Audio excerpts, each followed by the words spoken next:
Star Warren Beatty has opening weekend jitters. He's put his heart and soul into the movie. Dick Tracy, our inside story today. You want me to take a risk? I want you to take a risk. I told you I'd protect you if you testified. Protect me? It's my job. I don't know about your job. I only know what I feel. With a fanfare of Tommy guns, Dick Tracy is making the jump from the comic pages to the silver screen. Warren Beatty produced and directed the film and cast himself in the title role of the rock-steady detective. He's an honest man. He knows what he wants to do. He knows bad is bad, good is good. He'd like to have a family. He doesn't know if he can live up to the responsibilities that it entails.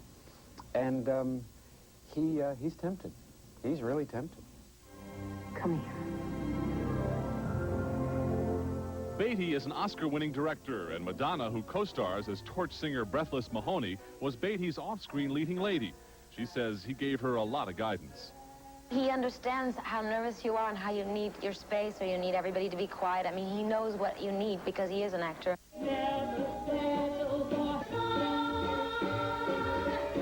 In one scene, Breathless Mahoney is not supposed to sing well. Madonna says that Beatty helped her to do it badly. It's hard to do a song badly, which is what I was supposed to be doing in that scene. So Warren was constantly telling me to not do it so good. I want Dick Tracy dead! Two of the unsung stars of the film are makeup artist Doug Drexler and John Caglione, Jr. They created all of the special makeup for the gallery of criminals who are out to get Dick Tracy. The two spent months designing the rubber faces of the crooks so that they looked as much like the original comic characters as possible. But when it came to Al Pacino as the head gangster, Big Boy Caprice, well, they let him create his own look after some wild experimentation. We had a mix and match supply of appliances like noses and cheeks and brows and chins. Everything, yeah. Yeah, so he said, take him to the trailer and burn him down. Try every nose and every ear and every forehead on him until he's sick of it and he's not interested anymore. Right. But the more he did it, the more he loved it. He loved it. And he did it for 3 days. Yeah. And he came out all excited, you know, and with 8 different faces, yeah, you know, to look at. Yeah, and we had 8 different. It was like playing Mr. Potato Head with Al Pacino. The pair also says they never knew who they would run into on the set of the film. I walked by the trailer and we were just past it, and I said, I just saw Jackie Onassis. And we stepped back and we looked at Warren's trailer, and it was Jackie Sure Onassis. enough. Yeah. You never knew who you were going to see. Jack Nicholson. Gary Hart was there one night. Yeah. It was unbelievable. I mean, we were like... The people on the sidelines were as much a celebrity as the people who were, you know, in the film. 11-year-old Charlie Korsmo plays Tracy's sidekick, the Kid. He says he originally didn't want to do the film because he had just finished another one and wanted a rest. But the 1-2 punch of Warren and Madonna convinced him to do it. Eventually, they convinced me to come out to Los Angeles for one day to be auditioned by Warren personally in his house. And I ended up being there the whole day, you know, just talking with him. And he called Madonna in, and she made popcorn. And I liked him a lot, and we instantly got along. And I guess he convinced me to do it, because I did. Remember we were doing the scene, and I asked you to invent a line, and you said you didn't like the line. What was your substitute line? As God is my witness, I shall never go hungry again. The hype and publicity behind Dick Tracy is intense, and now it's up to audiences to make it a hit. You're all right, kid. And now we know what Madonna makes for dinner. Beatty got involved with the Tracy film in 1975. It took 15 years plus a big salary cut on his part to bring the movie into theaters. Later in the show, we're going to take you back to the 1930s to meet the creator of the Dick Tracy comic strip. There'll be a high rise full of competition. Comic strip. In fact, the history of Dick Tracy can be traced all the way back to the king of the mystery sleuths, Sherlock Holmes. Tracy. Tracy? You mind if I call you Dick? The current movie hype has made him a household name for the present, but Dick Tracy is a detective with a long and colorful past.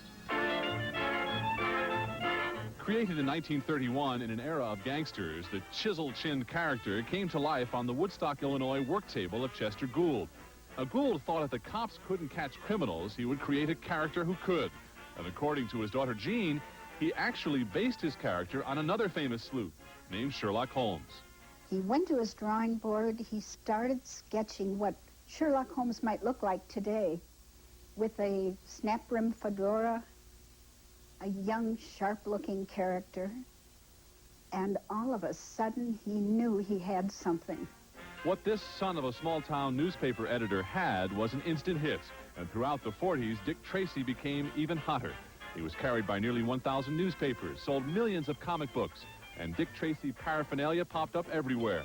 But it didn't stop there. If you think Warren Beatty is starring in the very first Dick Tracy film, Tracy expert Larry Doucet says, guess again. There have been 4 Dick Tracy movies in the 30s and 40s and 4 cliffhanger serials. And this is basically the 9th Dick Tracy movie coming out with Warren Beatty and Madonna. Wait a minute. That door was closed when I came in here. Making his movie debut over half a century ago, the square-jawed detective was portrayed by Ralph Byrd in a handful of serials.